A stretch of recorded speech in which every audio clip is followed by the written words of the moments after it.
국민의당에 이번 선거에 제 모든 것을 걸겠습니다. 누가 더 총선 승리의 적임자인가? 그런 유권자 평가를 공천에 반영하는 방안을 검토하고 있습니다. 어느 쪽인가 힘을 실어야 되겠다라는 교섭단체를 구성하지 못해서 대단히 아쉽습니다.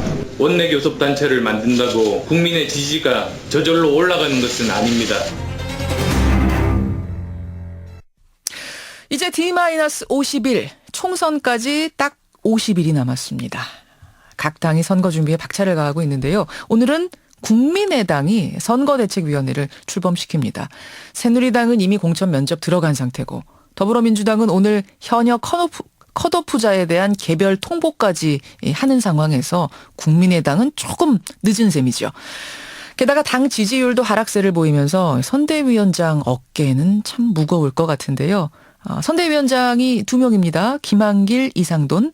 이 두 분 중에 이상돈 공동선대위원장 연결을 해보지요. 이상돈 교수님, 선대위원장님 안녕하세요. 네, 안녕하십니까. 네. 아직도 저는 교수님이라는 말씀이 먼저 나오네요. 네, 저도 교수라는 명칭이 훨씬 편합니다. 그러세요. 네. 그만큼 빠른 시간 안에 일이 이루어졌습니다. 국민의당에 지난주에 입당을 하셨고 선대위원장이 되셨어요. 소감이 어떠세요? 굉장히 좀 기분이 무겁습니다. 네, 이게 제3당 더군다나 새로 생긴 정당으로서 총선을 치르는 게 간단하지 않습니다. 2012년에 제가 새누리당 비상대책위원으로서 총선을 치렀던가 하고서는 판이하게 다른 기분입니다. 네. 그때 기분은 어떠셨는데요? 그때와 지금이나 비교할 것 같으면 빈부의 차이가 바로 이런 거구나 이렇게 한 것을 제가 실감하고 있습니다. 빈부의 차, 가난하고 부자의 차이. 네, 거대한 집단과 그야말로 작은 집단의 차이가 바로 이런 거구나 실감하고 있습니다. 그때는 그러니까 좀 새누리당 때는 하면서도 마음도 좀 넉넉하고 물질도 좀 넉넉하고 여유가 있었는데 지금은 조금 쫓기는 느낌 같은 게 드세요? 네, 어렵죠. 어려우세요. 그 새누리당은 뭐니 해도 여러 가지 인프라가 잘 돼 있죠. 그런 것이 현재 새누리당이 갖고 있는 참 대단한 장점입니다. 그래서 야당이 그거를 극복하려면 정말 분발해야만 됩니다. 그렇군요. 참 지금 새누리당하고 비교하셨습니다만 또 한편으로 보면은 박영선 의원하고 동반 입당을 계속 원하셨는데 박영선 의원은 더민주에 남아서 선대위 부위원장이 지금 되셨어요. 이것도 참 얄궂은 명이에요. 네, 사실은 저를 야권에 좀 연결시킨 사람이 박영선 의원이죠. 제가 그래서 어떻게 해서 이렇게 됐는데 저는 운명의 장난이 그렇게 됐습니다. 네. 아니 그러니까 이상돈 위원장을 야권에 먼저 소개시키는. 그러니까 지난번에 더민주, 지금의 더민주, 그러니까 새정치민주연합으로 비대위원으로 영입하고자 했던 분이 박영선 의원인데. 네, 그렇습니다. 네. 이제는 더민주의 선대위 부위원장, 국민의당의 선대위 위원장으로 이번 총선을 치르게 되셨어요. 네, 그것이 얄궂은 운명이라 그럴까 인연이라고 보였습니다. 여튼간에 제 입장에서는 아무래도 국민의당의 정서가 저한테는 부합된다고 봅니다. 네. 그래요. 선대위원장으로서 어깨가 무겁다 지금 말씀하셨는데 총선 승리의 목표랄까요? 기준 어떻게 삼고 계십니까? 네, 제 생각은 제3당이 의미 있는 역할을 하기 위해서는 최소한 40석은 해야 된다고 봅니다. 40석. 그런데 소선거구에서 40석 한다는 것이 쉽지 않습니다. 또 하나는 정당 투표에서 우리가 정말 의미 있는 투표를 해야만 됩니다. 특히 2012년에 새누리당을 찍었으나 그 후 박근혜 정부에 실망한 유권자들이 많이 있다고 봅니다. 그런 유권자들을 국민의당이 얼마나 흡수할 수 있느냐. 저는 그것이 앞으로 국민의당의 성패를 좌우할 기준이라고 생각합니다. 근데 지금 국민의당 상황이 녹록치는 않아 보입니다. 안철수 의원 탈당 직후에는 상당히 지지율이 치고 올라갔는데 지금 계속 하락세. 원인이 어디 있다고 분석하세요? 네, 초기의 기대감이 많이 사라져 버렸습니다. 그것은 여러 가지 잘못된 부분이 있었다고 봅니다. 그리고 그런 초심에 서서 좀 유권자들의 기대에 부응하지 못했다고 봅니다. 그러나 아직은 50일 남았기 때문에 시간은 있죠. 그래서 처음에 기분으로 돌아가서 예, 열심히 예. 할 뿐이죠. 특별한 노책이 있는 건 아니라고 봅니다. 네. 왜 하락이 됐는가? 조금 불편한 질문인지 모르겠습니다만 네. 일각에선 이렇게 분석도 하더라고요. 호남 플러스 알파로 지지층 확대하는 게 필요해가지고 그 알파적인 요소로 이상돈 교수 같은 분을 이제 삼고초려 끝에 영입들을 한 건데 그 요소들 약간의 야당과 정체성이 맞지 않는 조금 다른 이런 분들이 들어옴으로 인해서 호남 지지율이 흔들리고 있는 거 아닌가. 굳건했던 호남 지지율이 떨어지면서 전체 지지율이 하락하고 있는 건 아니냐. 이런 분석은 어떻게 보십니까?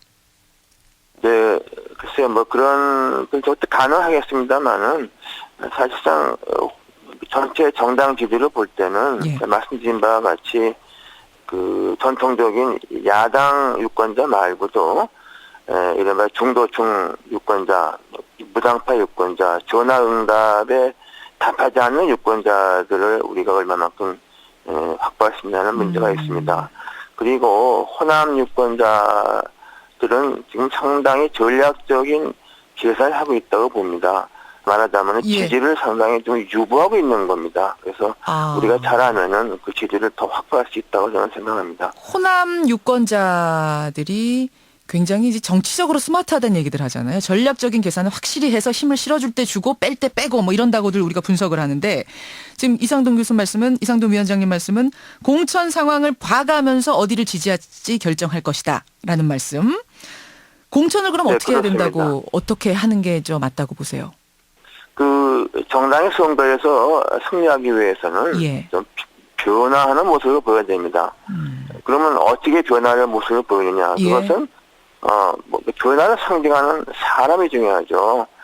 네, 그래서 이제 아무래도 우리가 특히 호남 지역에 예.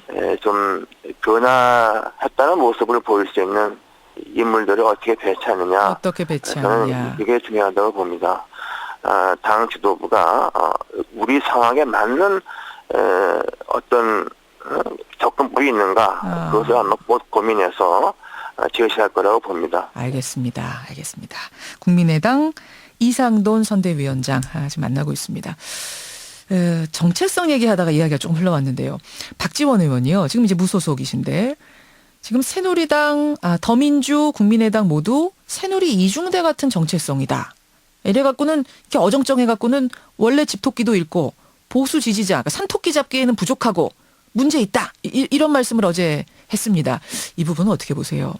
네, 충분히 또 이해를 합니다. 그러나 제 생각은 아무래도 그 선거를 좌우하는 것은 무당파 또는 그 중간층 유권자가 큽니다. 그래서 예. 네, 박지원 의원께서 걱정하시는 부분이 예. 뭐 제가 생각하는 부분과 결코 배치되지 않다고 봅니다. 그 정체성 얘기가 나와서 말입니다만 최근에 문재인 대표하고 정동영 전 장관 사이에 적통성 논란이 화제가 됐었습니다.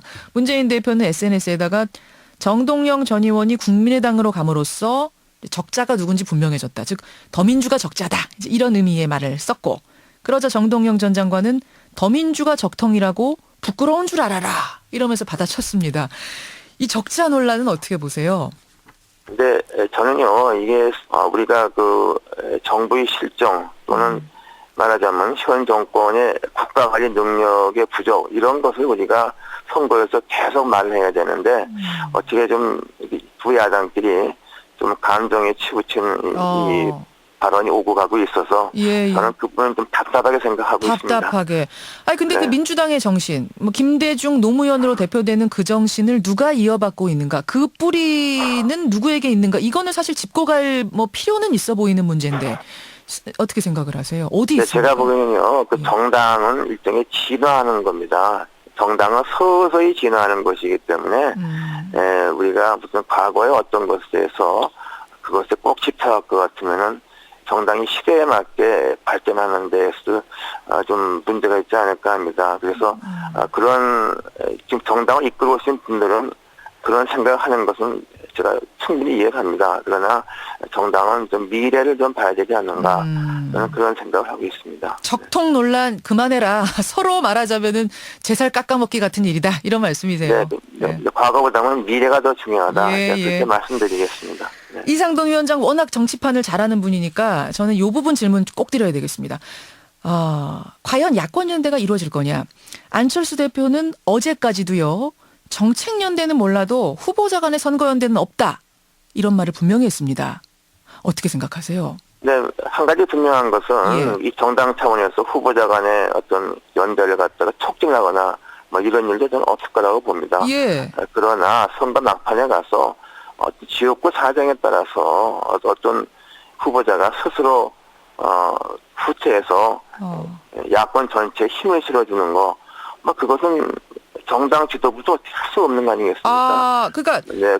안철수 대표는 어제 후보자 간의 선거연대는 없다라고 말했는데 후보자 간의 이야기를 해서 야권이 승리하기 위해 내가 양보하겠다. 내가 스스로 사퇴하겠다라고 하는 이런 식의 후보자 간 연대는 뭐 막을 수는 없다 당에서 이렇게 정리하면 되겠군요. 그건 막을 수 없죠. 막을 수 없고 야권표의 분산을 위해서 상당히 긍정적인 부분도 있다고 봅니다. 예, 알겠습니다. 예, 선대위 이제 국민의당 오늘부로 출범을 합니다.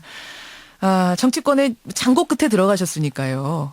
아무쪼록 좋은 결과가 있기를 기대하겠습니다. 고맙습니다. 네, 감사합니다. 예, 네. 국민의당 이상돈 선대위원장이었습니다.